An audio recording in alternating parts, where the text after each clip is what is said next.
Recording at Abbey Road is, it's always special. Sound quality, the players, it's second to none really. The sense of history it brings to the recording, and it's kind of the sound of the movies. You know, so many films are recorded at Abbey Road, and literally recording in those rooms gives you 50% of the sound.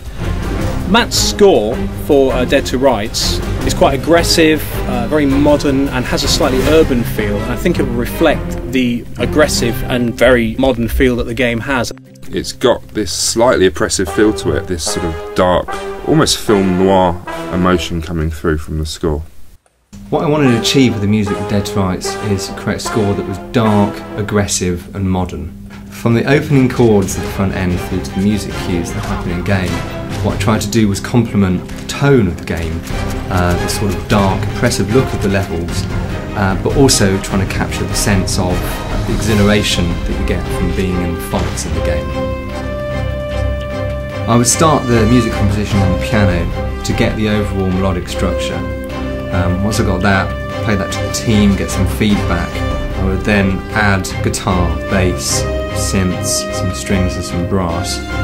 The next step was to take the MIDI instruments, replace them with real instruments at Abbey Road. When conducting the score of Dead to Rights, there were a few key issues I was particularly focused on. There are lots of very short notes, lots of repeated quavers, lots of attack notes, which I really wanted to make sure were together, and that the string players used a sound that made these notes sound aggressive and sinister and menacing. With the brass, firstly, that in sounding heroic, the brass didn't sound triumphal.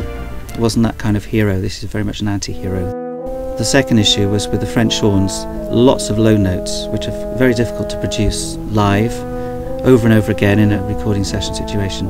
So I was particularly keen that the articulation of the low horns was accurate and together and clean and in tune. Here, you point it in that direction, and you pull this to make it go bang. Feel free to point it at a bad guy, if you ever end up facing one. I want the music in Dead to Rights to emotionally connect to people, which is what music should always do. I'm hoping Matt Black's music will bring aggression and a kick-ass mentality to Dead to Rights.